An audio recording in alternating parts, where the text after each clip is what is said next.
had a junk drawer until I moved out. And then, it was in the kitchen. It was just random shit in one top drawer. It's literally always the kitchen. It's always the kitchen. As an adult, it's always going to be the kitchen. You don't need all the fucking drawers in the kitchen. It's the drawer that has random buttons, 3 batteries, a Post-it stack. Yep. What else? And mysterious papers. A lot of like random mysterious papers that like are always like half bent from the corner or something. Yeah. Like random user manuals for things you don't even own anymore. Yeah. The takeout menus. Menus. I try to put the takeout menus like on the side of the fridge with a magnet or something usually. I try to keep that at least somewhat organized, but that junk drawer is just a pit of everything. 6 hardbound sketchbooks that you're never going to open. A fucking iPod from 2002. Oh, yeah. A Game Boy Advance SP that's broken. a really shitty, can opener. Like, not one you actually use, but just a shitty, like, rusted one that you just have for some reason. Yeah. Sound safe. Get rid of that. Like 9 bags of Sushie soap from TwitchCon 2019. That is true. Yeah. You will have that until the day you die. That shit is literally everywhere in the house. There's so many bags. Your soap is in the kitchen. It's under the bed. It's everywhere. It's literally everywhere. Yeah. I did give you like 30 bags of soap. It's true. All over this apartment.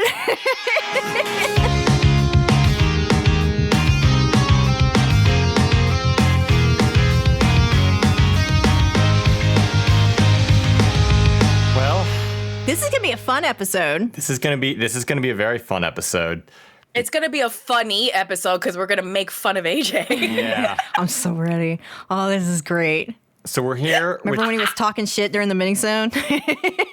We're here with this full episode of Everyone Sucks Here, and we're gonna change things up this week. Instead of doing our normal misconnections in the middle of the episode, we've got something that we hinted at like a week ago, but we also hinted at last Monday, and that's going to be reading my LiveJournal entries from like 2001. So prepubescent AJ. Can we get into it? Why did we even come up with this? I can't remember. Oh, when we were talking about the old Wild West of the internet. Yeah, we're talking about the old Wild West of the internet, and just so here we are. There's a lot of entries here. We're each gonna read one when we get to them.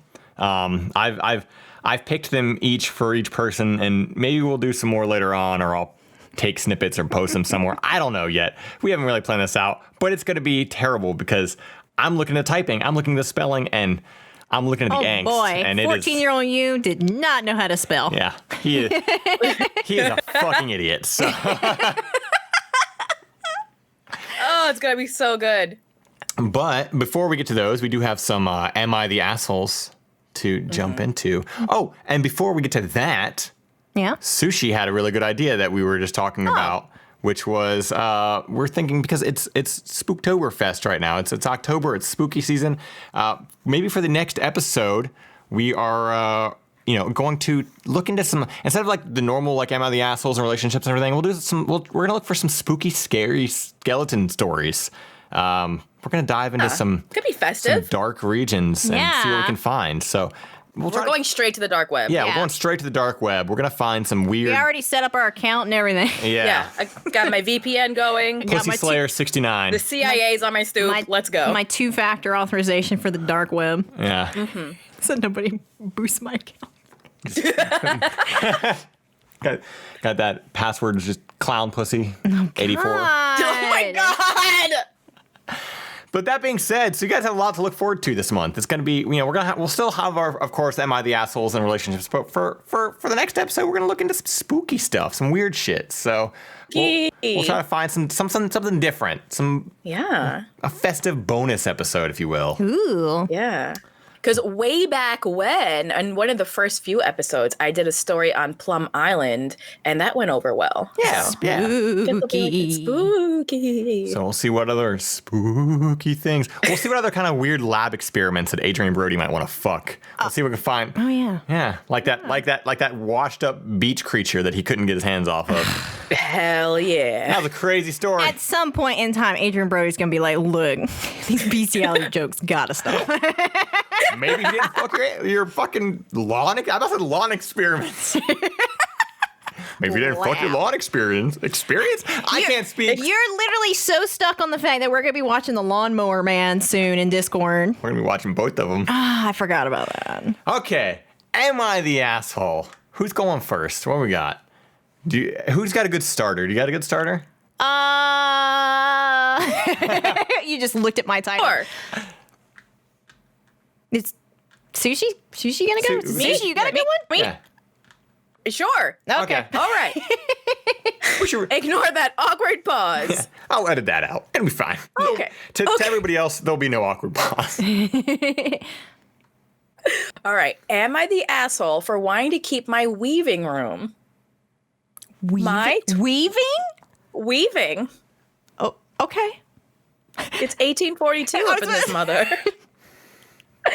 My 27 female, boyfriend 36 male. So there's a large age difference. Wait, she's 24? She's 27. Oh, did I say 24? 27. 27? Okay. He's 36. Wow. Whoa. That's a big difference. Okay. That's a big difference. All right. Recently moved in with me in a house I bought long before meeting him. It's not the biggest, but it has 3 bedrooms and 1 living room, and kitchen and bathrooms, of course. I'm currently using one of the bedrooms as a weaving and overall crafting area. Okay. I make rugs and sometimes fabrics that I sell. Not really for much, but it still gives some money, and it's very fun. If you've seen a weaving jack loom, you know they are huge, so I cannot fit it in any other room other than my own bedroom for crafting stuff. Yeah, those things are huge. It's like a fucking harp. It's huge. Yeah, it's like a size of a room. Oh, there's those things where there's like a whole bunch of strings on them, and they push a little pedal or whatever, and they're tying them together. Is that what we're talking about? Is that what? That's what I'm assuming. Okay. Where you take the needle and yeah. That's what I'm assuming, or a spinning. I assume you get all the different strings and you tie them together and stuff as you pump it with your foot or something like that. The old timey like an organ, whatever. They're very large. Whatever it is, this thing's not small. Yeah, it's not small at all. Right. I don't want to put it in the living room either because we have a lot of friends over often, so it would get too crowded in there. So she doesn't want to put it in her bedroom. She doesn't want to put it in the living room. It's in its own room. Okay. It lives happily in its own crafting room. My boyfriend wants me to turn the crafting room into a gaming room as we both like to game and thinks it's unfair and asshole-ish of me to keep taking up a whole room for just weaving. But we already have our gaming stuff in the living room, and for me, that works fine. And I really don't think it's reasonable for him to essentially make me stop weaving altogether and get rid of the jack loom because it doesn't fit anywhere else. So it basically wants me to get rid of it. It's your the second house. Bedroom, I'm so mad. I know, mad. And it's her house also. He moved into it. Yeah. It's her house that she owns. So, the second bedroom is already set up to be a nursery as we're trying for children currently, so we can't turn that into a gaming room. And honestly, I don't see the point to that kind of room at all when we already have quite a large living room, and it's far easier to game there than in a separate room. I wonder if it's when he says a gaming room, I wonder if he's talking PCs or is he talking I want to have a couch and a TV for console, Right. That makes all the difference. Well, also, is it he wants a gaming room? VR. They play games together, or is he I want my own private gaming room so I can game with the bros? Well, I think she said that they do game together. Yeah. Yeah. Yeah. I don't know. Interesting. Well, maybe we'll hear more. Yeah. Mm-hmm. He's saying that it's unfair I get a whole other room and he doesn't, but he knew how my house looked before moving in and knows how much it means to me to craft. So I think he's being the unfair one. Plus, he's more than welcome to start crafting too if he wants to use the room. Am I the asshole for wanting to keep the weaving room as it is and continue to game in the living room? I vote not the asshole. It's your house and he knew that before he moved in. And what's wrong with just having your gaming rigs in the living room? What's wrong with that? Plus, your router's probably already there, the cable box. Why would you? And here's the thing, he's basically saying what? To just completely get rid of her loom? To move all the stuff from her crafting room into the living room.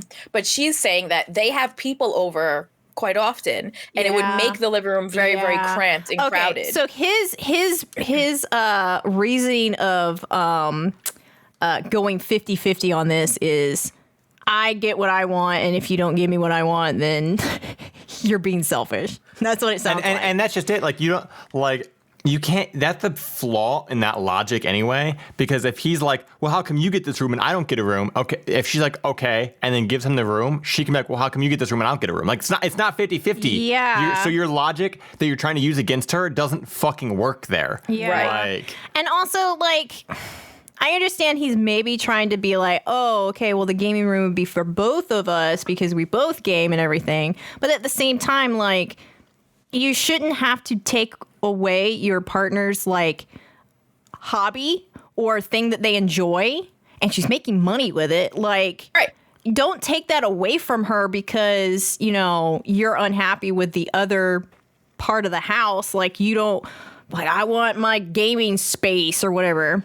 But also, I'm also one of those people who's like, well, you do have that third room and you don't have a baby yet. So why don't you, like, I don't know, take up that space, and then maybe once you actually, like, deal with that later. Yeah, deal with it later. Like, it'll come when it comes. Like, don't save that room off for something that hasn't happened yet.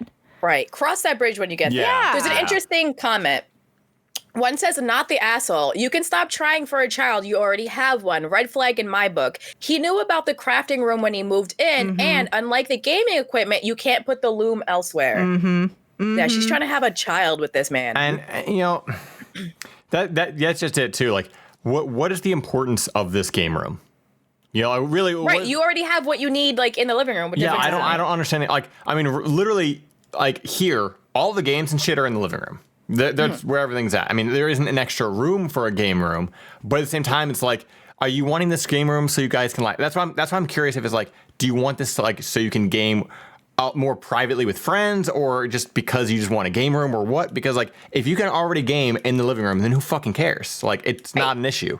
And, like, the only thing I could see would be, like, if it's like, I just kind of wish I had a place that I could, like, play some PC games with my friends or whatever, and I'm not, like, interrupting, you know, because, like, if you're sitting in the living room, I could understand if you're sitting in the living room, it might be weird if you're, like, sitting there talking with people, but someone's watching TV or whatever, you know, like, so in that scenario, I get it, but it's like, he's also trying to push it off as like, oh, well, you'll use it too. So it's like, okay, well, then if that's the case, if it really is just for us, then just fucking play in the living room. Like, so, yeah. You already have a space set up for it. Yeah. It's not, Yeah. So, I mean, really, I don't think she's the asshole here at all. Especially because he moved into her house. I wonder when he moved in. When does it say when he moved in? No.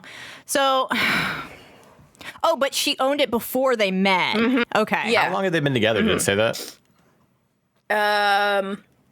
Because, like, no, it doesn't say how long they've been together. I'm just curious because, like, they're trying for a baby, but, like, I'm curious how long they live together, how long they've been together. They're not married, but, like, I mean, that's, you know, each person's prerogative or whatever. But it seems very weird to me that, like, it seems like, I feel like she's if she's already got a house and everything too. Like, she's, like, the responsible one here, and, like, oh yeah, we're trying for a baby, and I got, I have this house, and he's just like, I want a game room. Like, is he trying for a baby, or are you trying for a baby? Like, yeah. Right. The thing is, too, like, I can say that, you know, I would literally take that extra room and not worry about the nursery right now and just, here's your gaming room. But the problem is that if they do get pregnant and have a baby, I guarantee you the living room. He's literally going to go, well, you can just, like, get rid of your... You can just convert your craft room into the nursery or some shit like that. Like, yeah, you're right. He's going to take over the whole house. Once he gets it, he's never going to let it go.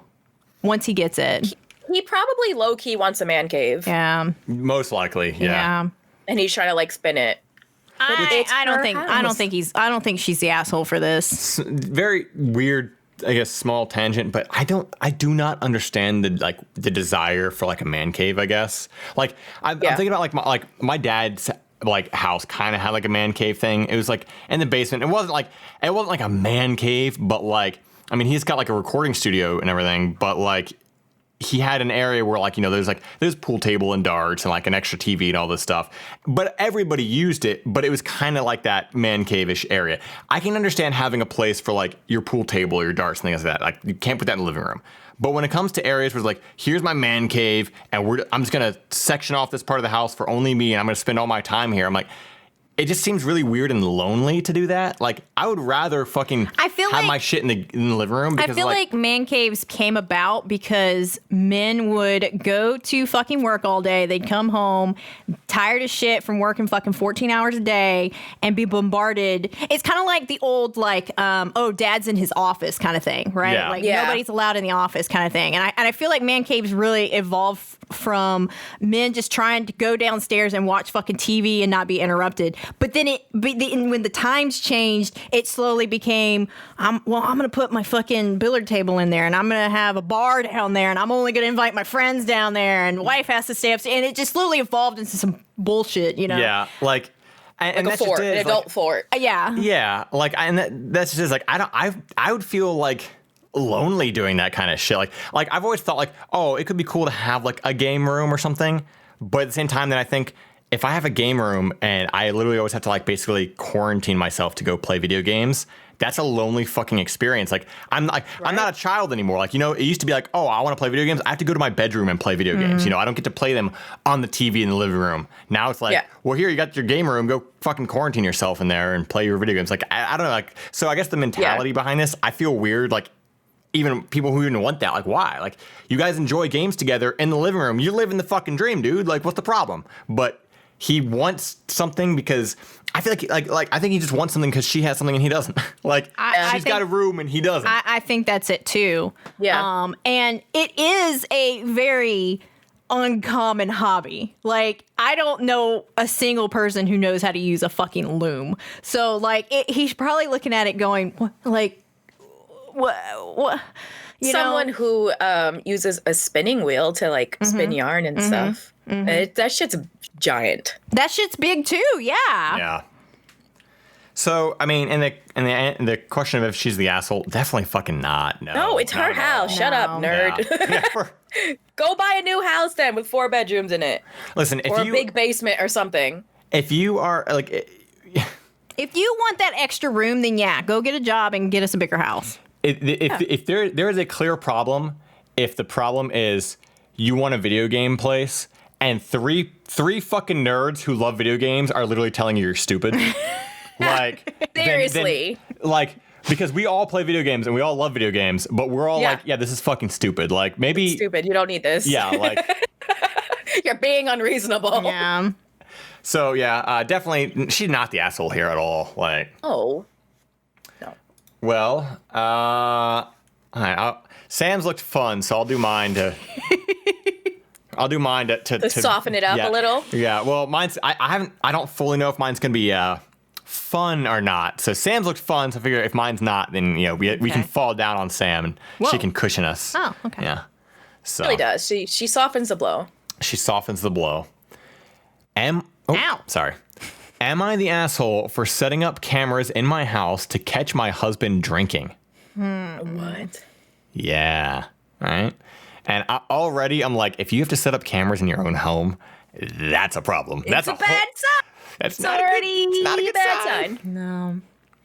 I, 40 female, recently had been suspecting that my husband, 51 male, has been drinking a lot. He promised me before that he would keep his drinking to social events and wouldn't drink when he was alone. For the past few months, I've suspected that he's been drinking about a 6-pack before I got home each day. Jesus. I mean, if you're this old, I assume you probably got shared bank accounts. Look at your bank statements. Look, there's a lot of beer on there? Like a 6-pack? Anyway. Yep. I've tried to confront him a bunch of times, but he always made excuses and even blamed it on one of our sons once when I found out beer cans in our trash. I couldn't handle the uncertainty and suspected lies anymore, so I installed cameras into our pantry and our closet because those are 2 places that I've caught him drinking in the past. Within 5 days of the installation, I caught him drinking vodka inside our bedroom closet. Wow. So he's a full-blown alcoholic. He's a full alcoholic, yeah. I confronted him with the evidence, and he went ballistic at me, calling me a psycho stalker, a lunatic bitch. Why is it like? What is it with people like the moment they get caught, they just fucking because he knows that he's wrong. Because he's on the defense. Yeah. You know? And told me that I'm the one who makes him drink because I'm so controlling.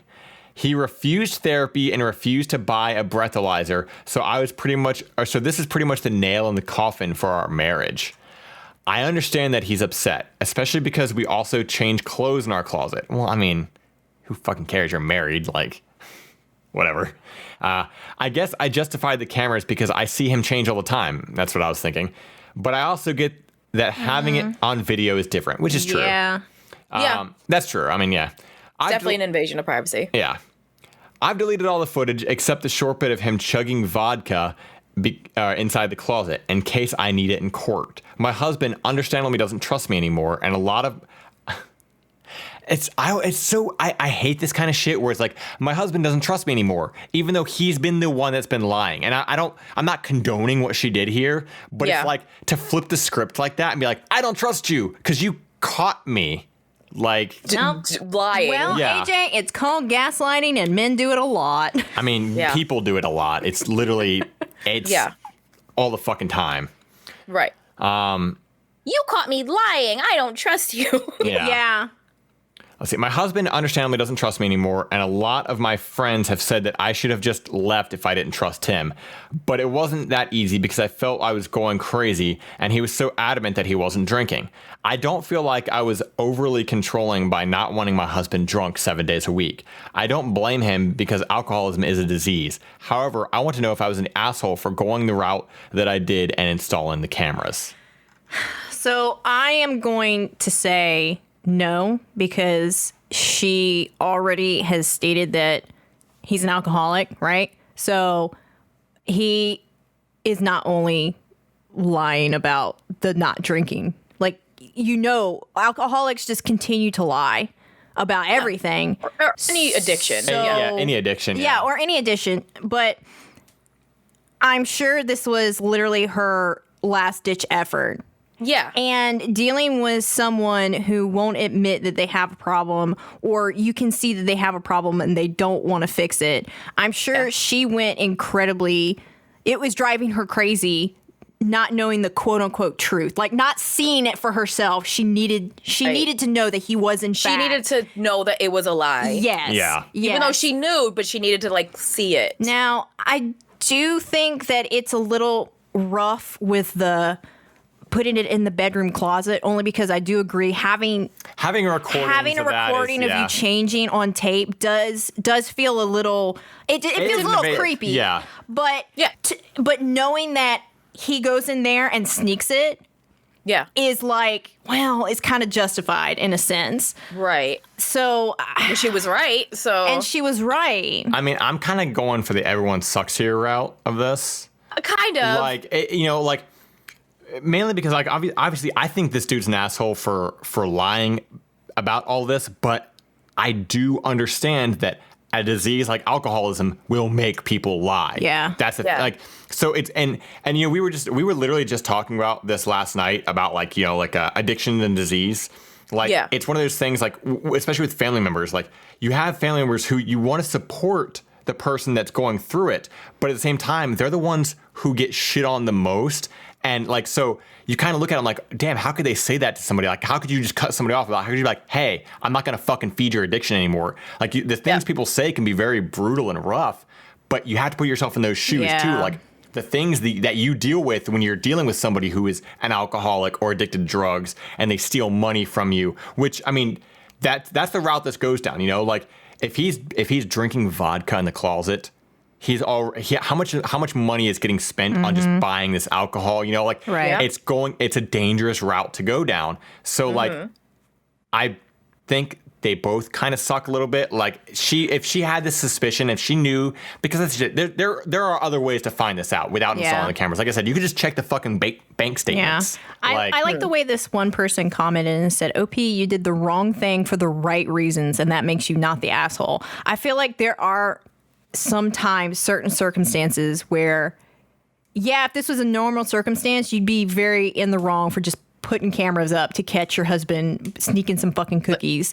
But this dude is literally spending money on alcohol and beer. He's lying about the beer in the trash can being your son's. Yeah, blaming your children. He's literally implementing your children in this. But at the same time, it's one of those things where, as an outsider, I can say, if you didn't trust him, you should have just packed up the kids and left. You know, you should have just gotten out of there when you could. But I understand that there are certain situations where you don't know what you can do until you're in that situation. Right. And we don't know what the financial situation is. Exactly. Maybe she can't just pick up and leave. And I do think, honestly, it's always very easy for us and anybody even commenting on this to be on the outside looking in and be like, oh, that was a little weird, or why would you do that? But at the same time, it's like, can you say that if you were in these exact situations that you wouldn't do it, And like, you can say it now, but like until you're in the position where you're literally, because I've been fucking gaslit before, and it is maddening. It is maddening to fucking be gaslit by somebody. And it's like you need that for your own mental and emotional being. You need that just to go, oh my, I'm not proof to be like, I wasn't crazy. Yeah, exactly. Yeah. So like, again, like that person said, she did the wrong thing for the right reasons. Yeah. I do think there were other ways of going about finding out if he's been drinking. Unfortunately, it sounds like the marriage is already kind of fucked to begin with. If he's buying shit with cash, she would have no record of that. You know what I mean? That's true. Yeah. It's just, it's a shitty rough. situation. It's rough because if he had any inkling that she was on his tail, he probably went out of his way to try and make sure. He obviously hid the fucking alcohol in their closet. And at the end of the day, realistically, when it comes to that kind of shit too, if you even have the suspicion that somebody is like having alcoholic tendencies, you're probably right. Mm-hmm. That's not something you just, they're like, it's kind of easy to pick up on, honestly. And if they really aren't, then they should, like, if you have somebody who has alcoholic tendencies, or they are an alcoholic, and is well known for being that way, they shouldn't have a problem doing like a breathalyzer or something. Like, I know that seems like, oh, you don't trust me, but like, yeah, I don't, because reason not to trust there's a you. reason not to, but this isn't, I'm not blaming you, I'm blaming the disease, like, it's like, let's just get an answer and we'll be done and we'll move on. And if it's negative, cool, no big deal, I'll drop it.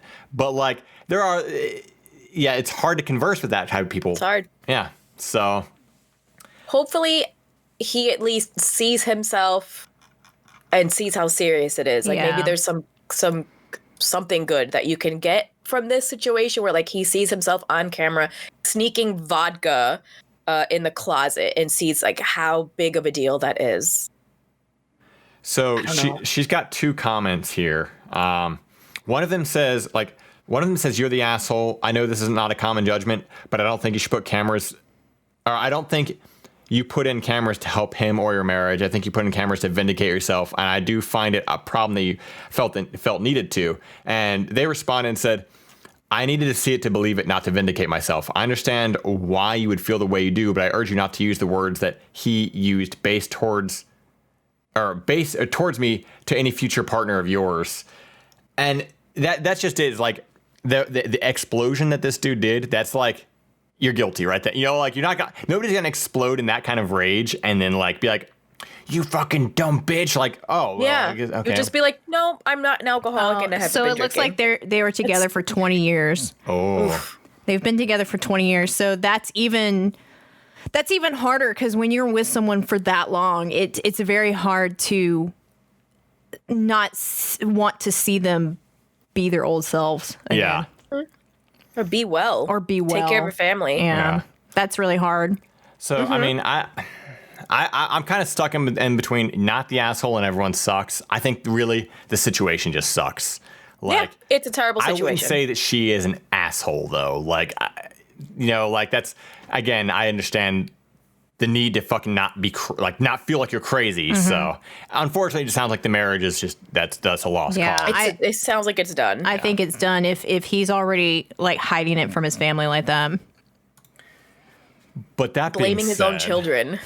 Right? Yeah. Well, we'll see if Sam can bring us back up. I don't know. Here. I don't know if I can or not, but mine definitely has a funny title. Great. All right. Am I the asshole for refusing to appear on Dr. Phil? Oh, God. All right. To put things simply, my family has quite a few issues, and my relationship with my family is strained at best. Some of the problems we have could be considered juicy for television, the type of stuff people like to gossip about. My mother, uncle, and several cousins have been particularly reckless with money. Recently, they've felt that writing to the Dr. Phil show and attempting to appear on TV would not only improve the family dynamic, but open some opportunities for rehab and other types of therapy that they cannot otherwise afford. Since I've been a key part of the medley of family drama, they asked me to join them on the show if they were selected. I refused. They quickly became frantic and started listing off the reasons I should agree. They cited that it could help mend the family, that certain family members could receive the help they need, and would generate more awareness of the many GoFundMe pages they have to cover their miscellaneous expenses. I told them that I would think about it. My answer really hadn't changed, but I needed some time to come up with a cohesive argument that might snap them out of this delusion that Dr. Phil would make all their problems go away. I decided to give them my final answer over text so I couldn't be so easily pressured or guilt-tripped. Keep in mind that they hadn't actually been contacted by the show. They had just written in. They're all completely convinced that they'll be chosen to appear. I explained to them that Dr. Phil might be a doctor, but his main goal as a reality television host is to create something entertaining. Also, he had, I didn't know this, but he had his like certificate. He's not a doctor. Ripped away. Yeah, he's not a doctor. Like I can't remember what year it had. I think it's like 2012. He had it taken away due to some ridiculous shit. Well, ridiculous on his end, not on anybody else's. And they literally have a contract that people have to sign now when they go on the show that states that they are not receiving medical advice. Medical advice. Does he still go by Dr. Phil? Yeah. Yeah. Yeah, because he still has a PhD. He's still a doctor, but he doesn't have like the like a doctorate. Right. Or whatever. Yeah. You have a doctorate and still, yeah. Yeah, he's not what is it called? Like certified to like work. He's not like medically licensed to practice. Thank you. He's not licensed to practice anymore. Yeah. They took his license away. Okay. That's wild. Yeah, I literally just learned about that. Shit. I literally just learned about that. Okay. So, if entertainment value has to come before doing what's best for the people he brings on his show, it most likely will. Not only that, but I have a job that requires me to keep my reputation intact. Unlike them, I've been able to manage my money and make a comfortable living for myself doing a bearable and sometimes even pleasant job. Most importantly, why would I risk so much for people who've been generally unhinged and unpleasant to me for most of my life? I had to attend talk therapy regularly for many years due to the things my mother has done. Now she wants my help at great personal expense. No. I received some very aggressive texts back accusing me of dooming the family, wanting to see them all starve, and promoting broken homes. Even several much more sane family members messaged me expressing their dissatisfaction with my decision, citing that I'm being selfish and am denying my family a chance to turn things around. As of now, a few days after texting them my answer, no one will return any of my texts or calls. This whole situation is messy and confusing. On one hand, I feel justified in saying no, but a part of me feels that I could be stopping certain family members from getting help that they really do need. Am I the asshole? No. You're not the asshole. I think you're an asshole for not wanting to put your family on a circus. Right? Yeah, exactly. And this family sounds so far fucking beyond help if they think that their last resort is Dr. Phil. Hey, maybe just stop being shitty people. Yeah. Well, they think that he's the last resort because he gives people money to attend the show. Right? Yeah. So that money that with their history will probably all be blown. Yeah. It's literally this is seems like such a non-issue. Like it seems like such a stupid issue. Like first of all, if you're able to not live with your family, then fucking just don't live with them, cut them off, be done with it, and move on. Because they sound like terrible people. Like if they're this bad, and all your other sane family members, they sound just as bad if they're fucking back in this shit. They can go on this show if they want to. If your family's texting you that you're promoting broken homes by not wanting to go on national TV and talk about your family's problems, then your family definitely has way too many problems that are way beyond you, like getting on the an hour-long show. Yeah, like that right there would tell me everything I need to know about cutting off some people. The irony is going to be if this blows up and gets Dr. Phil's attention. Yeah. And then that family ends up on Dr. Phil, and that becomes the topic of, why didn't your daughter join the show? Yeah. Well, I don't know if this is a man or a woman, daughter or son. Or whatever, yeah. But it regardless, but the thing is, they talk about how they have a job that requires them to keep a reputation intact. Even if I didn't have a really nice, fancy fucking job, I'm not going to go on national television and tell the entire world my family's problems. I don't need that. No. And that's just it. Like that isn't. It might open doors, but they're all the wrong doors. Yeah. Like it's like you are no longer known as who you are. You're known as a fucking person on Dr. Phil. You're known as that cash me outside girl. Yeah. A sideshow. A circus sideshow. You're a fucking joke if you appear on there. Yeah. I actually know somebody who went on Dr. Phil. Oh. Yeah. They were. I believe it was on Dr. Phil. God, maybe I'll tell that one after this podcast ends. Oh, okay. It's sorry to everybody who's tantalized by that. Well, I have an old manager that I worked for very, very temporarily. She was like, when I got on, she was leaving, so I didn't really know her that well, but she had taken her husband on Dr. Phil, and I can't remember the reason. It was something absolutely ridiculous. It wasn't anything like cheating or anything, but it was like one of those shows that was absolutely ridiculous, and she ended up just crying on the show the entire time. And then I had when I worked at the club, a bouncer told me this story about how when he first got into college, he had the Maury Show contact him and asked him to be on, and he said no. And it was for a girl that he briefly dated in high school, and she was like, "You're the father of my baby." And she brought on 3 dudes, and none of them were the father of her baby. And then they contacted him again and asked him to show up, because she went on again with 2 other guys. And he was like, I only knew her in high school. What the fuck? She was dragging everybody on that show. Those are my only instances with reality TV. Jesus. Yeah. If I know anyone that was ever on some show, I don't think. Not that I can recall. I want to tell you guys the story, but I got to wait till after this. Yeah. Even if I say what it involves, I don't want people looking it up. Yeah. So, but it's pretty good. Okay, fair. I mean, I also know somebody. I think I told you, we already talked about the Howard Stern one too. I know 2 people who went on Howard Stern. But no fucking way. Oh yeah, I've heard these stories. And actually, the other one, Sushi, we can show you. It's somebody that's technically, in a way, related to me. Not even joking. Shut up. We'll show you. We'll show you. Is it Howard Stern? Are you related to Howard Stern? Oh. I swear to God, if you're related to Howard Stern, I'm gonna be so upset because I want to meet Robin so bad. So bad. I just want to meet Robin. Why didn't she just break away? She's the backbone. She probably was like, "Look, 20 years of Howard Stern, I'm done. Right? Let me take my money and leave."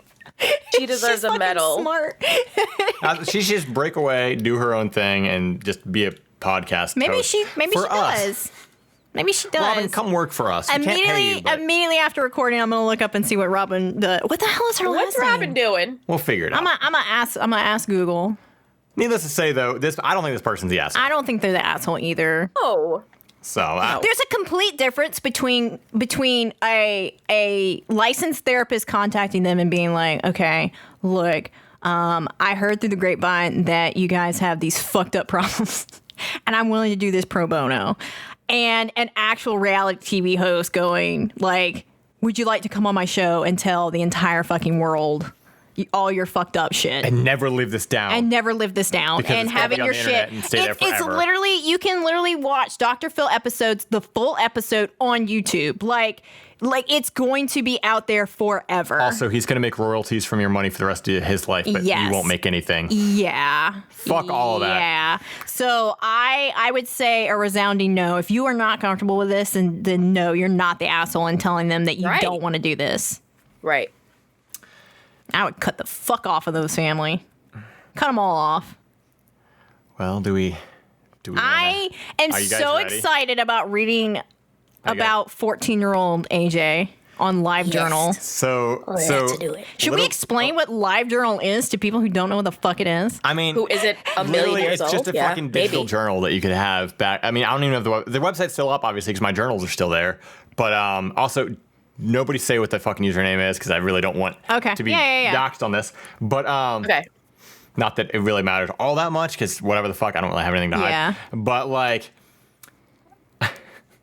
so basically, these are from 2001. So I was between the ages of 14 and 15 when these entries were written.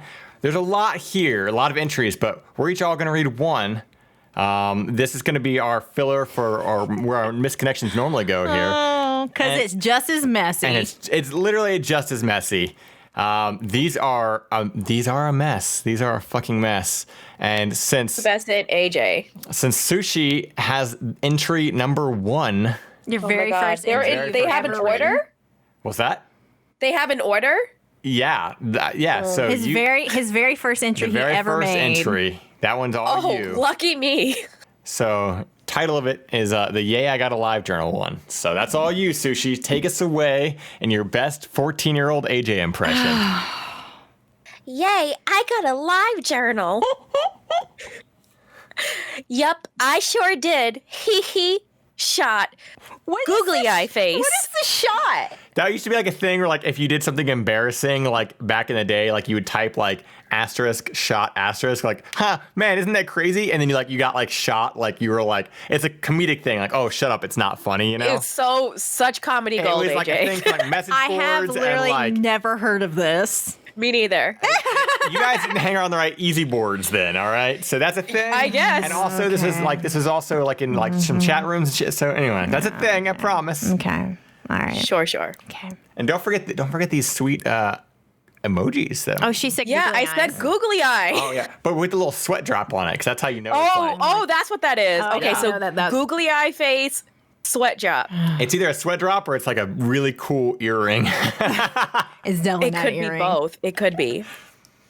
Yeah, well, right now I'm trying to thicker. I'm reading the typos. I'm reading. Read the typos as they are. Read the typos. So instead of figure, it says thicker, which sounds like a slur, but whatever. What to do since I'm so bored? I was thinking of working on my game, but right now, I don't really feel like it. Oh my god. I could. Instead of could, I could Sprite some, but meh. ... Also, that's a big What are thing you trying to say, AJ? That's the thing is, I typically use like ... I never just ended a sentence. It was like full of like ... And then like that'd be the end of the sentence. Yeah, ... punctuation. Every time. Yeah, my punctuation is terrible. It's great. There has to be something to do. I was thinking about playing SA2. What's that? Sonic Adventure 2. Oh my god. Because this is the era that I wrote the Sonic Adventure 2 glitch guide on GameFAQs. Wow. And finding glitches for mine. Rattleman's Dark Kirby's SA2 glitches guide. But I don't want to do that either. I'm kind of in the hacking mood right now.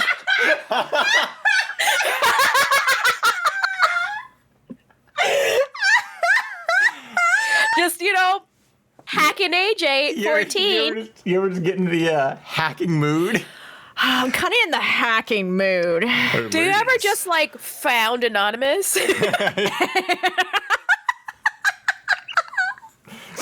I don't know about Guys, you we figured it out. It's AJ. Hacking mood right now. He's the leader of Anonymous when he was 14. Hack me, daddy. Oh, God. I'm kind of in the hacking mood right now, but now hacking Sonic ... I've been playing Final Fantasy VI a lot lately. And since Final Fantasy 3 is the same as Final Fantasy 6, I think I'll hack it. Because I can't hack Final Fantasy 6 since it's for the PlayStation, but Final Fantasy 3 is for Super Nintendo, and I got that on ROM. This is the best. I'm waiting for H-Hog to get back online. He said he would be back in 15 minutes. Once he comes back, I'm going to ask him what he uses to hack Final Fantasy 3. I can't wait. Googly eye face. Current mood, anxious. 14-year-old, anxious baby hacker Baby AJ. hacker AJ. So I love how like this is so dated because literally the whole idea of I'm waiting for someone to get back online. When was that? When was the last time you ever had to say that? Like, you know, like In 2003. like I have to get offline for a little bit, but I'll be back later on. Like, okay, I'll be here waiting patiently. On AIM. You were on AIM. Oh yeah, I was on AIM. I was waiting on AIM, and just waiting for that little creaky door open sound. Yeah. And you're like, oh shit. Or maybe since you thought you were a hacker, what was the other one? It wasn't AIM. So I had AIM, Yahoo Messenger. I had MSN Messenger? Yeah, MSN Messenger. I kept wanting to say MSNBC. I had MSNBC. IRC. MSN Messenger. There was something else ICQ. ICQ. Yeah. That's what it was. I never had that one. I had AIM and AJ Yahoo did because he was a Messenger. hacker. I had all of these, and I was logged into all of them all All the time, constantly, yeah. So I just remember hearing On his 56K modem. that squeaky door open, and then when somebody left and it closed. Oh no! These are the era. This is written in my mom's house, meaning I had DSL. Oh Ooh, yeah, fancy. Oh yeah. Of course, you were a hacker. Yeah. Duh. Hackers don't You're fuck the around best with that. internet. Yeah. Oh yeah. So Sam's got another one for us here. I'm saving mine for last because it's a mess. All right. 3:56 p.m. I was just thinking about something. I love it because there's no context here. I'm gonna have so much to explain when it's done. Okay. Almost everyone knows about my discovery thingy of Genocide City Zone. After a while, people started thinking it was fake. And I've been thinking about this for a long time now. Okay, here goes. This basically explains how the whole thing is not fake at all. Okay, say you open up Wood Zone in a tile editor, the level, and you want to edit it. Well, right now, there's no tile set for, but you can use others. For instance, a sloped ramp, also known as quarter loop, from Metropolis Zone equals a flat piece of wood from Wood Zone. And the waterfall from Emerald Hill equals the flat wood too. Well, it makes sense, spelled SINCE. It makes sense that every tile equals another tile from a different layer. Liar. He forgot the A. You just have to figure them out to edit the level like me and Rattleman did. That's how we completed Wood Zone. Well, say you want to complete a level like Genocide City. There is no tile set for the level, and it would be hard to make one since the level was taken out.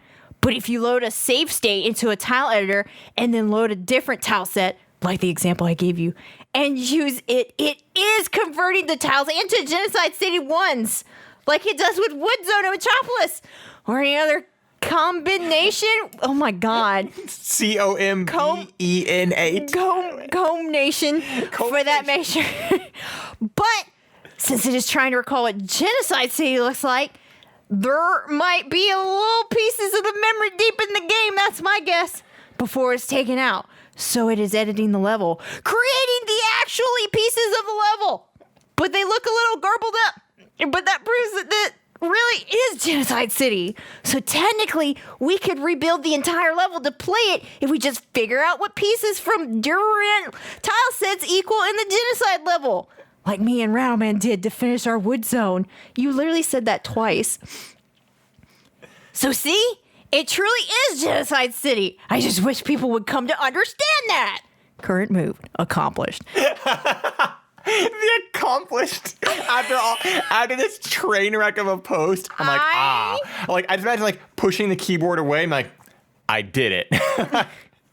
I have no idea what the fuck you said at all during this entire thing. I just want to know, who did you think you were talking to? Me too. Who was your audience? I was talking to us 19 years later. Yes. You sure were. Let me just say that if you said this entire paragraph to me standing here right now, I would go the fuck to sleep. I would I would zone you out so fucking hard. I would zone you out. The context of what is happening here is, one, I'm talking about the Sonic Adventure 2 beta, all right? And in that beta, there were cut stages such as Hidden Palace Zone, Desert Hill, Genocide City Zone, which, what a name, and Wood Zone. Yeah. They were like that, and Wood Zone was half cut, like you could kind of play it. Genocide City Zone, there was nothing there. It was a garbled mess. I once took a tile editor that somebody made, and I threw in a bunch of fake tiles in Genocide City Zone, and I posted it online. And I was like, look, I found Genocide City Zone. And people in the Sonic community were going fucking nuts, thinking that, like, holy shit, this is one of the biggest discoveries of all time. Like, for a long time, I was, like, internet famous in this part of the internet. Not the greatest, but there I was. He was a king among kings. I was a king among kings. King among kings. But then eventually people finally started to realize it was all fake. But this is me, like, trying to prove that it's not really fake, because if I put the tiles down, then it's real because I made it, and that makes it real. I don't know what the logic was, but that's the context of what this whole post was. So yeah. It's the type of nerd AJ is. There would literally, and thinking back on this now as a fucking grown-ass man almost 2 decades later, there is... Someone once made a website in my honor, and they called it AJ's Genocide City Zone. I hate it here. I hate this story. I hate that I know this now. At the time, I was so like, oh my God, someone made a fan site for me. Oh, it's even better. It gets even better. I will have to play this. Yeah, I'll have to play this for you guys later on because we can't, we don't want to get DMCA'd. Oh. But at one point, when somebody was trying to call me out on it, somebody else, aka Rattleman, who's one of my friends at the time, he was so mad that someone's trying to call my bluff that he sang a song in my defense, and all it was him singing over singing over The Offspring on an MP3, and so the lyrics were like, "Day after day, you bitch to AJ. Power of some monstrous breathe down your neck." He recorded this whole thing and posted We know this person, guys. He posted it on a message board, and it was like, got him. This is gonna show everybody. This is gonna show the haters. So brave for airing this out. Oh yeah. So because I would never tell either of you this about myself. I would be very embarrassed, but he's like, yeah, I'm a geek. Look at me. Oh, we're going to hear. I'm the king of nerds. I saw what he's about to fucking read, so we already know. Mine is a fucking disaster. That's so pretty I used to frequent a message board called the Moogle Cavern. And oh my God. It doesn't exist anymore, but it was of course it doesn't. It was back when I revive it. Yeah. Well, okay, it exists in some form, but I'm not going to tell what that form was. But there is a form that exists. Is it porn? No. But it was this community of like a bunch of people were like loved Sonic and Final Fantasy and shit all came together, whatever the fuck, right? And this was some bullshit where like, I was still crafting my internet personality and who I was, because whatever the fuck. So like I would put like in my little titles that I was like the ultimate spriter, hacker, and game maker. Like that was like my title on the fucking board, because I just wanted to, I don't know. Spriter. I none of those things. But anyway. So 14-year-old you was. But back in those days, you did anything for a little bit of attention. So I was they still do. Yeah. So I wrote this Welcome to streaming. I wrote this. Yeah. I predated all this by 2 decades. I wrote this really fucking angsty message and then linked it. I was like, guys, I just don't know anymore, right? So this is from 7:19 p.m. The title is "Sigh, why do I bother? ... I fucking can't. I'm gonna struggle with this. What was bothering 14-year-old AJ? Let's hear it. Here we go. Okay. ... I absolutely hate this. We get report cards. We get report cards on Saturday, and they're coming in the mail, ... I'm going to be grounded for sure, ... My grades suck, ... They are as follows. Follows, but spelled with an A. I think these are what they're going to be, ... A, A, F, D, C, C, B, ... I'm smart. And I immediately after, holy shit, I'm smart. I'm smart and all, but I'm lazy, so I don't do my homework, ... So you're aware. You're self-aware. I hate this. I have done this forever, and I can't get out of the habit. If I'm grounded, I won't be allowed, ALOUD, God. to do. That's why you got the grades you did. Yep. You're 14. To do much at all. So I won't be there for the last days at the Moogle Cavern. The last days? Yeah, I told you guys I wasn't around anymore. ... I don't really care about my grades much because I know I will get them up, ... It's my dad's vlog. Is it? I bet he'd like to hear that. He is nice sometimes, ... But when I do something wrong or get bad grades or something, he gets so angry. Probably because you won't stop hacking long enough to get your fucking grades up. Couldn't hack them grades up, could you? Quit hogging the internet. Then this next is, he's an idiot too. Oh my God. Ooh. He always yells at me for my grades.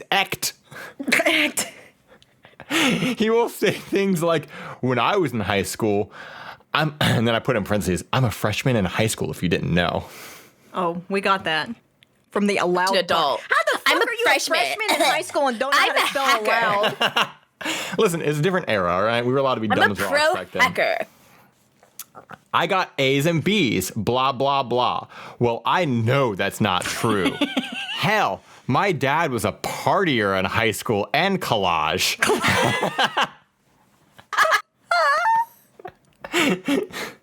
I asked my grandma about his grades in high school, and she said they were no different than mine. He contradicts himself so much when he is yelling at me. He gets on about my sucky organization skills, ... He says the same exact thing about my grades when I get bad ones, and he always brings up things like, didn't I tell you this before when you were getting that bad grades? Are you stupid or something? Huh? Or, oh. Are you stupid or a thing? I've auto-corrected it in my head. Huh? Or something like that. When he yells, he is so loud and annoying. Oh my God, you forgot this. We're only a third of the way there. Oh God. My grades aren't all that's on my mind though, ...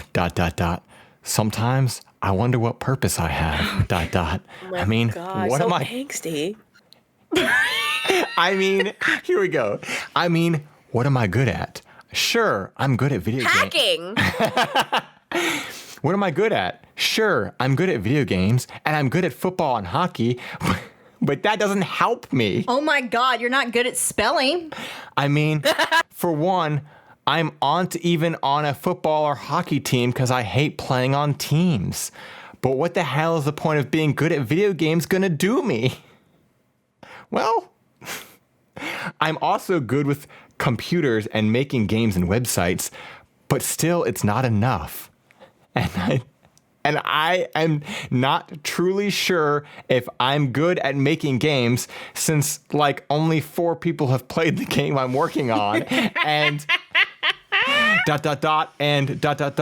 Arlan said he would put it on SFGHQ. What the hell is that? Which is the Sonic Fan Games headquarters. Very professional.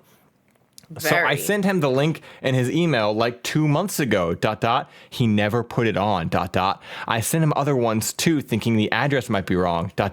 Then my friend Okishida, also known as Waddle Doodah, you guys know the one, sent him his silver Sonic sprite, and it was up 2 days after he sent it in. I don't get why my game isn't being put on, ... But that's beside the point, ... Like I was saying, ... I wonder what is the point? I mean, I'm sick and tired of getting sick and tired of being yelled and bitched at by my dad about my grades. I asked my best friend, he's a senior. Talk about Sean. Oh. And he said he has the same problem, but that I should get out of it soon or try to, but I can't. I'm sick of getting yelled at by my dad, ... I also wonder about other things. Am I useless? Oh, God. AJ! What good have I done? What is the point? Like, when I'm at the Moogle Cavern, ... am I ignored or do people take me seriously? I mean, what am I good at there anyway? It's got dark corners. I like it there because it's kind of like a world away from this one. Oh, God. But what good am I there? Should I leave? Should I stay? Or should I just leave home without a word and just become a wonder? So I'm pretty sure I was supposed to be saying a wanderer, but it's just a wonder. WONDER. I'm so confused. My life is so screwed up. I hate this. Current mood, angry. Imagine being 14 and like, what's the point of life? What is the point of it all? No, I didn't say what's the point of life. I was just saying, what's the point? I just don't get it. Am I any good at this message board that I'm pandering to by linking this here to the message board that I'm pandering to right now? What do you guys think about this message board? Tell me how much you really think I'm great. I need to hear it. God. And all of those people were like, oh, God. This 14-year-old. It's the famous hacking But king. that's just it. We were all a bunch of 14-year-olds. That's the whole thing is everybody here, like, we're all kids. So, like, everybody just pandered to everybody. And I remember this post and people were like, oh, no, man, you're great. You know, you're gonna do great things. Yeah. Like, yeah, remember that time you did that thing? And I was like, yeah, you're right. I'm great. And then I mean, the very next post after this one was like, I'm pretty, like, everything was like, oh, everything's good. Well, I feel a lot better now. Yep, everything's good. I am prepared to be grunded tomorrow.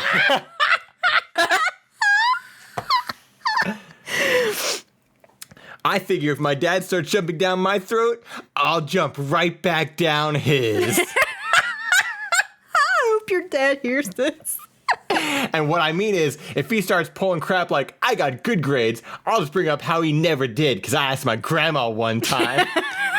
Yep, everything seems good. I got my homework done, and I feel great for doing it too. Only problem is, I gotta go rake leaves. That is a problem. But other than that, everything is fine. In fact, I actually can't wait to get my report card and get it over with. Not to mention, I got a lot of things I can say to my dad to make him feel stupid, XD. So I think I'll go play some Final Fantasy 6/3. Raking leaves can wait. I'm addicted to Final Fantasy 6/3 again. Current mood, happy. Well, you turned that one around. Oh my fucking There's God. so many more of these.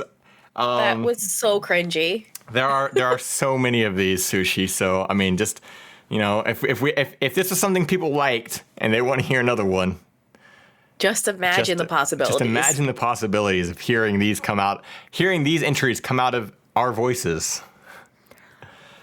I don't know. Angsty AJ. Very angsty. Jesus King of the nerds. Don't you dare save that. I'm saving my icon so I can show Sushi what it was. Oh. Because it's amazing. There it is. This was the icon that I had on there. I made it myself. Oh wow, look at that go. Yeah, look at it go. Jesus Christ. So now that we've come out of the swamp that was 14-year-old AJ's life, are we ready to die? Are we ready to not? Are we ready to move forward? Didn't say the words. Fuck you, wingless. Are we ready to? Are we ready to move into relationships? I think so. Sam just found my old website and she brought it up and then made that face. If you're wondering what that was. Oh my God, this. Yeah, I told you. There's a lot there. So that being said, I love how your profile just said, blah, I'm too lazy to type what I like to do, so yeah. that's literally the profile on my LiveJournal. So, if you guys don't mind, I want to wash my own thing out with these relationships here. I want to wash out my throat with this relationships because anything is better than what I just read. So, Okay. I decided on these. I mean, you guys can do it however you want, but I'm just gonna read the titles and I'll say the ages afterwards. So it's okay. Because the ages and the titles are kind of confusing. And I feel like So I caught my fiance in a small lie, and we had an all-out fight over it. Okay. 30 male, 36 female. Wow. Okay. So That's a big difference. that's a big difference. Yeah. So he is the one writing this, by the way. So he's the 30 male. I'm very confused, and I really just need some clarity. Also, I picked this one because I know you two are just gonna be like, this is fucking stupid. Okay. I'm so ready for that then. My fiance and I got into a huge fight over something so minor. Earlier today, she asked me if I can drive her to the derma today. I'm assuming dermatologist. Yeah, probably. I told her I have an incredibly jam-packed schedule until Friday and asked if we can postpone it for the weekend. She explained that the derma's schedule has limited slots and the next opening would be next month. I said we could go, but I need to work over the weekend to make up for it today. We agreed to go out after lunch. We agreed to go out after lunch. After an hour or so, she told me that her best friend would drive her instead. I asked how that came up. I'll share the exact words she said. Quote, I told her about my appointment and that you're super busy today, so you won't have the time to drive me. Sad face. I was irked by this because 1, I already said yes to driving her, and 2, we actually made plans. I asked her why she felt the need to lie about it to her friend, and she said that she didn't lie. I am busy and that my schedule really won't accommodate her request. I said that yes, my schedule is busy, but I already told you I'd do it. My issue is the second part of the text, that I won't be able to drive her. I told her that she added that unnecessary lie, and well, that didn't really go well for the entire conversation. She also asked why it bothered me so much when I wasn't even part of their conversation. She said it's her prerogative what she tells her friends in the same way that she doesn't confront me about things I'll tell my friends. I know it's probably stupid and I don't even know why I'm getting all worked up over it, but I'm really bothered by it. So we had an all-out fight and now we're no longer talking. Is there something wrong with me? I'm really pissed over it as well. TLDR, my fiance lied to her friend and it pissed me off so much, we're not talking anymore. I feel like that TLDR is misleading because if with just that TLDR, that seems like a much bigger deal. Yeah. Yeah. It's just the title. Yeah. Yeah. So basically what happens is this guy's like, okay, yeah, I can do this, but I have to work. So the girlfriend's like, you know what? Let me just see if I can just fucking get this so you don't have to do that. She literally single-handedly made it so he's not going to have to work on the weekend because if he doesn't drive her, then he's not going to have to work on the weekend. And he's more concerned with the fact that he's taking her word literally. Like because he's so focused on the fact that she said that so he won't have time to drive her, which is what she told the friend, which is like, who fucking cares what she told the friend? You know, like it's not like that's going to make him look bad. Like it would be a lot like I could understand if this was a situation, and even then it's still minor, but I could understand if it was a situation where she made it seem like he wouldn't do it for whatever fucking reason. Yeah.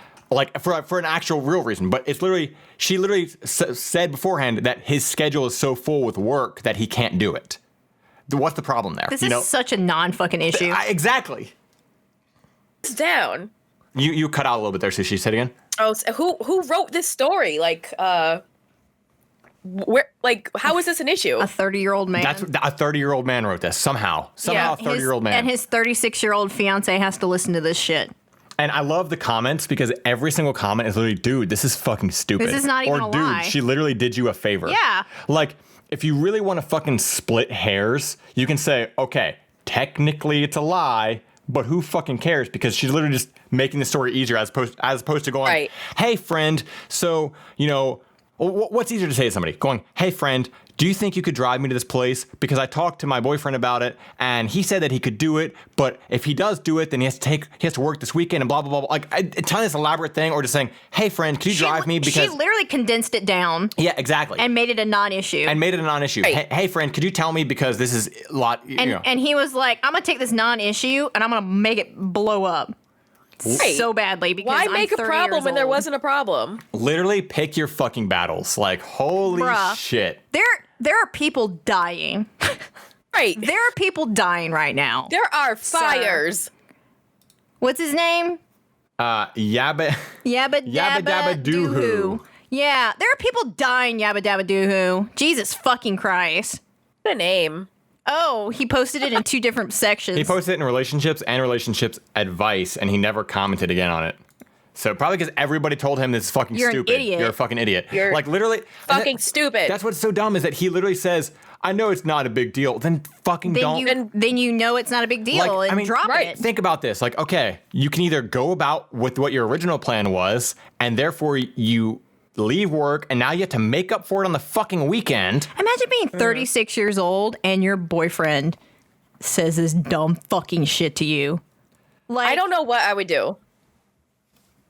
I know. We haven't spoken. We're not talking anymore because he's a fucking idiot. Right.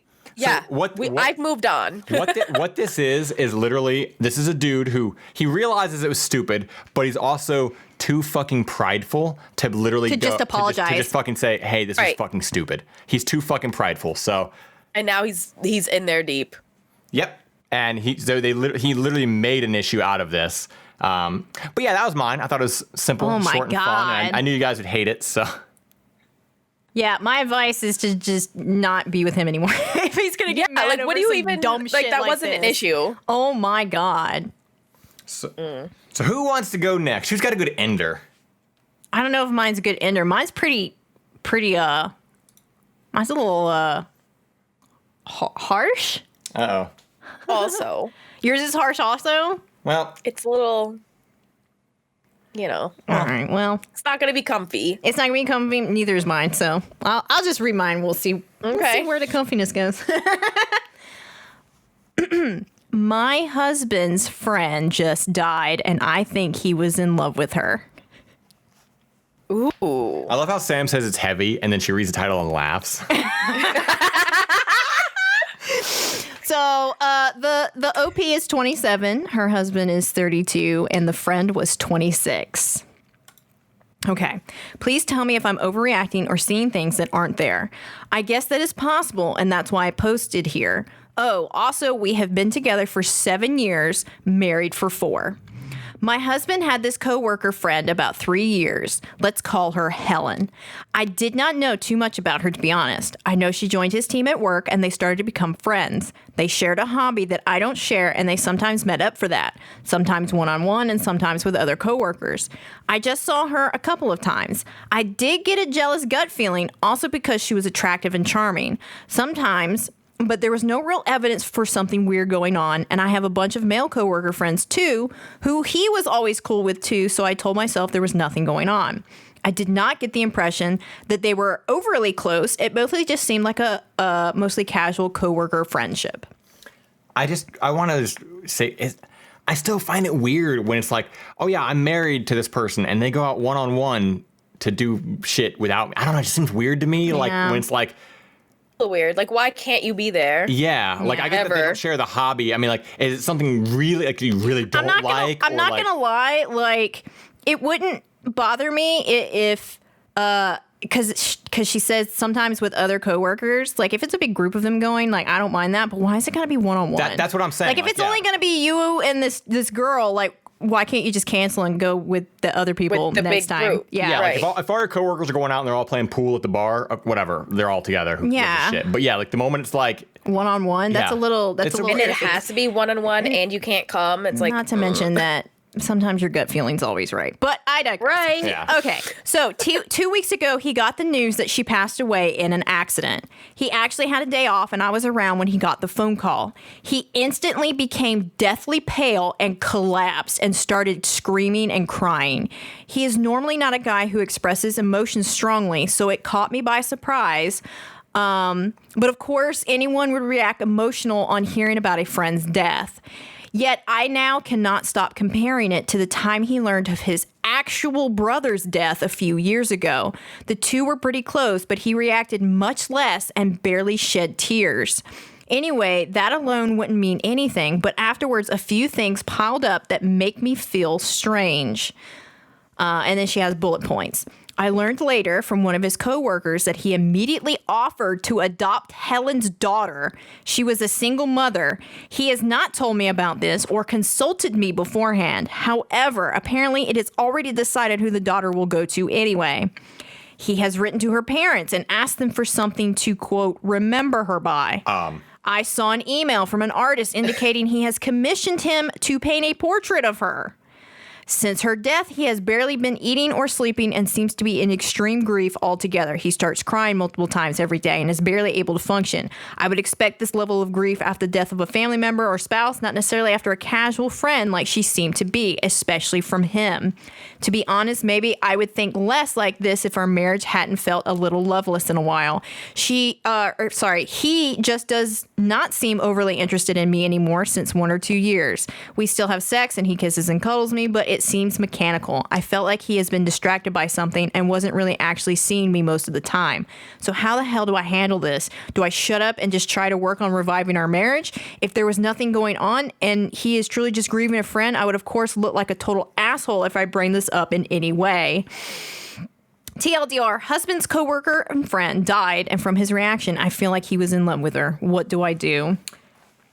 It sounds like he was in love with her. Yeah, that definitely, I mean, that's fucking rough. Wait, was that his kid? Okay, so I wondered the same thing, but I went to the comments and someone had asked that, and she said that she does not believe so because the daughter is much older than when she started working there. Well, how do we know that they didn't know each other I guess before? we don't know for a fact, but she's pretty adamant that they didn't know each other before she started working there. Okay, so he's a weirdo. Okay, cool. Before she started bullet pointing everything, my first thing was there's a lot of people who digest grief in completely different ways. Yeah. From person to person. You can't judge grief. That's what I was thinking of too. I was kind of stuck on the brother thing. Yeah, from person to person, like it seems like he emotionally just completely shut down with his brother's death. But it's not how he received it or how he reacted to the news that worries me. It's literally every other fucking bullet point that she puts in there. He commissioned a painting of her. He commissioned a painting of this woman. Where's he going to put it? Who's it for? Is it for the parents? Or what the fuck? He offered to adopt her is it going in the mantle? Like, I mean, the offering to adopt the daughter thing is probably... He offered to adopt the daughter without speaking to his wife. His wife. This is not like a dog or a parrot or... He asked her parents for something to remember her by. He was definitely in love with her. So, however, what does this wife do now? I kind of feel like the only thing that she can really do is, because again, like, it's a shitty situation, and this is somebody who, regardless of if it's okay or not, this is somebody who is grieving. So I definitely think it's one of those situations where just let the grief period happen, at least for however long you feel is a normal enough time to grieve, and then this needs to be a fucking conversation later on, and just be like, hey, you know, the way what happened there? What is all this? Yeah, what happened there? Like, what is all this? Like, let him grieve or whatever the fuck, and that, because you can't push things while somebody's grieving, because that's just gonna make it more of a mess. But then, like, at least be like, what the fuck happened? I feel like she's fucked either way. Yeah, I mean, I do too. But I'm just saying, I think this like, is the does she really want to know the answer? We all know the answer. They were probably having an affair. So here's the thing, too, is she's already said that she's felt like they've been a little loveless for the past few years. And it's literally been 3 years that she was working with him. Oh, sounds the like time like overlaps. It sounds like about the same timeline. And apparently the way the woman died was she was literally crossing the street. She got hit by a car and died instantly. Ugh. So, and again, that kind of stuff, I do understand. Comparing it to like the brother, who knows how the brother died or whatever the fuck. But like again, or what their relationship was like. Yeah, how people die can also very much affect you. Yes, like, I definitely if it's a gradual agree. like, oh, they can prepare for it versus just fucking it's done. It happened. A terrible way. Yeah. So another thing is like I have had coworkers who have died, and while my grief didn't exactly like obviously didn't look like that, it is something that when you see someone every single day at your job and then you find out that they've died and the way that they've died, like it's very, I don't know, it's very surreal, I guess. It's very surreal to think about.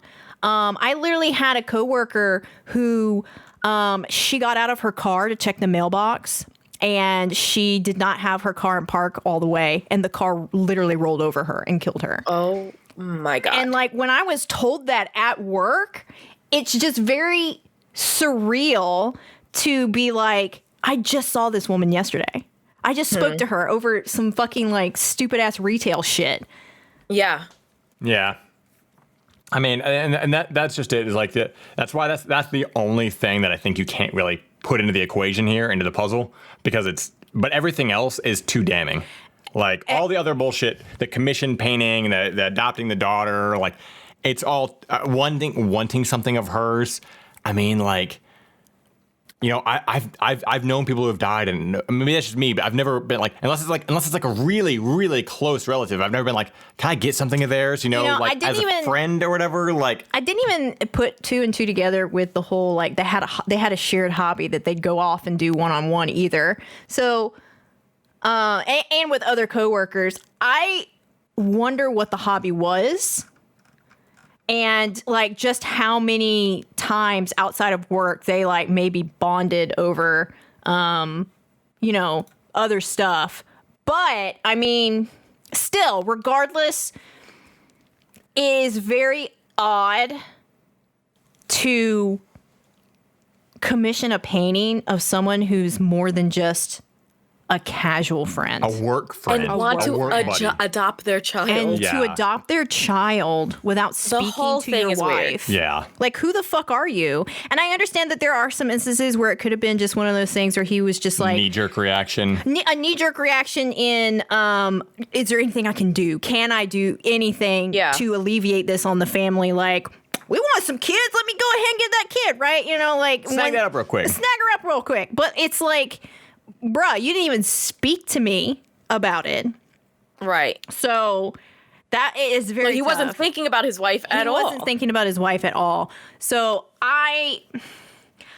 there's no winning for her. There's really no winning for her. She's either going to have to literally just revive her marriage and get through this grief thing that he's got, or she's going to be confirmed that he was in love with this coworker that he had, and they were having an affair. She literally doesn't win either way. She needs to talk to him about it. She needs to confront him about it. And honestly, they probably need to see like a marriage counselor, and he needs therapy regardless. Yeah. Like if he's acting like this, like there's a lot of therapy needs to go somewhere in this equation. Somebody's getting therapy here. Somebody needs to get therapy. Dr. Phil. Dr. Phil. They need to go on Dr. Phil. They need to sign away the rights to the story, and then they need to just blow it up. Yeah. So. Yep. That'll solve this. Oh, that's a rough one. But speaking of rough ones, apparently Sushi's gonna be rough too. Sushi also got some harsh. Yeah. I don't know if mine's better or worse. It's not great. It's not great. I asked my girlfriend's friend to stop messing with his girl on our double date. Now my girlfriend is upset with me, and I'm not sure how to handle this whole situation. What do I do? So the boyfriend is 26 and the girlfriend's 25. Okay. I'm trying to like repeat. So I asked my girlfriend's friend to stop messing with her boyfriend. His girl. Okay. Oh. So it gets there on a double date. Okay. I'm sorry. I realize the title may be a bit confusing. Yeah, no it shit. Sure is. The other day, my girlfriend and I went on a date with a couple that she's friends with. I've met them a few times, but I don't know them that well. My girlfriend was hoping that we would all hit it off so we could do stuff with them more. We first all went to grab dinner. It was okay. We got along fairly well. I did notice that the way he treated her was really rudely and ugly, though. He would point out things that she did and called her stupid a lot. Oh. I know when couples are joking, and this didn't seem like that. My girlfriend and I will occasionally mess with each other. This wasn't what this was. He had a fun time putting her down, and there was no enjoyment from her. It was awkward. She looked so sad and embarrassed. After dinner, we went to some bars. We went to order a drink. She went to order a drink, and he said, "No, I'll order for you. You always are flirting with the bartender. I don't trust you." He ended up ordering her a Coke while everyone else had cocktails. Oh. She looked miserable. Yeah, this is a great story. It's great. After he had a few drinks, he was behaving even worse. Of course he was. Of course, duh. Drinking like Jameson He was behaving so much better. He's treating After her I nice. had a couple Jack and Cokes, he was doing so well. He was like, he softened up a bit. Really took the edge off. He was grabbing and trying to kiss her when it was clear she wanted nothing to do with it. She tried to walk away, but he didn't let her. He grabbed her wrist and said, "You're not going anywhere, bitch." That's so gross. So gross. So gross. I hate cringy alpha male bullshit. Like it's so gross. Yeah. Like It's so gross. Hey. So she can't drink alcohol, but he's getting tanked at the bar and calling her a bitch. Ugh. She started looking even more upset to the point where tears were in her eyes. I finally said, "Hey, let her go. It's clear she doesn't want this. Stop being a jerk." He got upset and cussed me out for trying to tell him what to do with his girl. I thought he was going to mess with me more, but people started noticing him causing a scene, so he walked out They and didn't grabbed notice his girl. before? right? Right. On the way home, I could tell my girlfriend was upset. I finally asked her what was wrong. She explained how she was really embarrassed about what I did and that their friendship might now be ruined. I said I was just trying to help as she looked really uncomfortable. She said that it was none of my business and that she could have handled it herself if she didn't really like it. I dropped her off. She hasn't wanted to see me since. I'm worried that this may ruin our relationship in some way. Should I apologize to my girlfriend? I don't feel like I'm in the wrong, but at the same time, I understand that she's upset with me. Should I do something about the girl's boyfriend? Do I report him? I'm trying to figure out if my relationship is even worth saving. I feel like my girlfriend should have been supportive of me in this situation. What do I do here? I'm at a loss. TLDR, I interfered on a double date because the boyfriend was mistreating his girl. Now my girlfriend's upset with me. It sounded like he was probably gonna dump her. really close the She's scene? toxic. Yeah, like so that's Yeah. a big thing is we're now living in a day and age. How often do you hear women say like, "Hey, if dudes just try to keep or help keep other dudes in check, there would be Which a is lot what he less was doing. problems." But now you have this fucking like this is why this shit right here is why that doesn't happen as much because this is a guy You can't who's- win. Yeah, this is a guy who's trying to keep this other dude in check and stop being a fucking shitbag, and his Yeah. own girlfriend's turning against him for it. Yeah. Yeah. He didn't do anything wrong. Like, I'm sorry, but if someone's being like, if you see somebody being like shitty or abusive, you should fucking call it out. It's not. Who cares if it's not your business, not your life? You're fucking there. And with why them. do you want to be friends with that person? How? Yeah. Like, oh, he just slaps her up a little. If It's not that big of a deal. if It's not our something business. What? more had happened and he hadn't said anything, how fucking guilty would he feel? Yeah. Right. I'm sorry. He saw something in the wrong and he did something about it. And whether he had the misconceptions of it or not, he shouldn't be.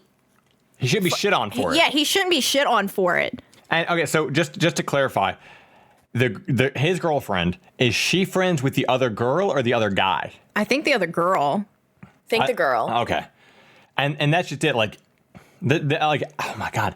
As a fucking She's woman. friends with the couple. It doesn't specifically say that Yeah. she's better friends with either one. It's like Okay. a couple. Okay. How fucking stupid that as a woman, this this dumb woman would literally say the words, if she was bothered by it, she would do something. Are you Right. Do you know Can you believe women? that came out of Are a you woman's woman? mouth? Republicans. Also, if he is comfortable, like talking down and like causing a scene and like calling her a bitch and all that in front of people, guess what he does when they're alone? Exactly. And the fact that she can't get him to settle down in public means that it's probably way worse at fucking home. Oh, yeah. So Yeah, he probably roughs her up. the other people, that the relationship needs to end. And honestly, fuck this girl that you're with. Fuck her. She's trash. I think, yeah, both relationships need to end. I don't want to be in a relationship that's like sympathizing with an abuser and being like, oh, it's not my business. Yeah, it is. It happened in front of me, so now it is my business. Yeah. He made it my business. Yeah. We're all in a day, we're trying to have fun, and you're calling your girlfriend like a bitch and getting drunk. You're literally grabbing her and trying to kiss her, and she is obviously uncomfortable. Why would she want to kiss you after you just said to her, I don't trust you around the bartender. You can't have alcohol. Well, what are you, my dad? No, you know what that is? That's a show of power. That's literally, he doesn't, like, he's controlling. It's controlling. And that's literally him just like, him going, oh, this is my property now. Like, if I kiss her, it shows everybody here that she's with me. Like, bullshit. Why is he so trustworthy? How come he can have a Jack and Coke? What's going on? Yeah. Ugh. Because he turns into such a nice guy afterwards. Oh yeah, he's such a nice guy. He's a feather in the wind when he has that Jack and Coke. You guys just don't understand. He's stressed at work. Oh God, so true. Oh my God. Yeah, no, do not apologize to this girl. Do not apologize to this boyfriend. Don't reach out. I don't think anything reporting him would do anything because it's probably nothing anybody can do. But like, just fucking don't even speak to that girl. Your relationship isn't worth fucking like recovering after this. After you've seen your girlfriend react this way, and she's not gonna change. She's gonna have that mentality forever. Just the fact that even your girlfriend saw her friends acting like this and she didn't stand up for her own friends tells me everything I need to know. Why would you even try to, like, where does it come out of your brain that you're trying to defend abuse that's happening in front of you? How does that even compute? Where do you get that from? Because somewhere along the line she'd be like, oh, well, it doesn't bother me when they do it to me. So it must not bother other women that it happens to them. It's none of my business. I didn't physically see her get hurt, so it should be fine. It's just her business. Right. What are you talking about? What? Yeah. What are you talking about? Stop being a pick-me. Stop being a pick. Yeah. Get rid of her. Dump her. She is toxic. Yeah. And I hope the girlfriend is okay and she breaks up with the boyfriend and is safe. We'll never know because it's just a Reddit post. But I hope that she ends the abuse and gets out. And then the guy, I'm happy he did try to say something because so many situations could be, prevented if people are just like, hey, knock it off, buddy. Like, reel it in. Yeah. I'm really glad that he... Maybe you need some water. Yeah. I'm glad that he said something because that's absolutely ridiculous. I cannot believe this. I cannot believe a woman would look at that and then say, it's not my business. It's not your business. Yeah. No, that's horrendous. So yeah, I think that's the best advice we can really give is dump this dumb girl that you're with. Yeah. You did the right thing. You didn't do anything wrong. Unfortunately, that other couple, they got to figure out their own shit. Because that's the thing too, is like she's gonna wanna see them again, right? Yeah. Whether the boyfriend like has some fucking issue or not, like she's probably gonna see them again. They're probably gonna always talk about it. He's not gonna want to go out with these people anymore ever again. And it's just gonna be a whole fucking ordeal. And the moment that she goes out and he doesn't is the moment they all three start talking shit about him. And it's over. That's when the relationship's over anyway. That's when it's over anyway. So just fucking rip that Band-Aid off. No, it's not worth saving. By staying out of it, she's picking the side of the abuser. Exactly. Yep. Exactly. Yep. So I just don't. I didn't think that was that. I mean, like I was expecting we were getting some like dark shit like that shit Sam dumped on us last week. Wow. Jesus. Was that? It wasn't uplifting. No, it wasn't uplifting. But it wasn't. I think it was a good discussion story. Yeah, it was good. Yeah, it was good. It was a good story. It's good. Yeah.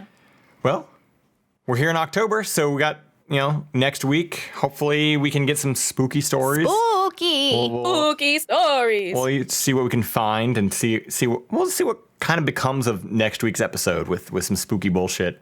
Hopefully you guys enjoyed the trip down 2001 memory lane over here. almost. That was rough. I just can't believe that it's been almost 2 decades. Like that, holy shit. Yeah. It's a fucking long ass time. But my God. if you guys got any amazing stories from your old past or anything at all, just send them to us at contact@everyonesuckshere.com. Hit us up on Twitter at ESH Podcast. Find us on Instagram. Find us literally anywhere. You can definitely send us submission stories that you find on Reddit too that you'd like us to discuss. Yeah. If you guys find stories. We're always looking for suggestions on what to read. Yeah. So Absolutely. If you guys find them, send them our way. And, thanks for listening and keep wearing masks because we're still in a goddamn pandemic this far into the year. Black lives still matter. Mm-hmm. And we will catch you guys. Vote. Go fucking vote. Go register right now. You could do it online. Yep. So we will catch you guys next Monday. Hell yeah. For a spooky minisode. Spooky. All right, goodbye. Bye.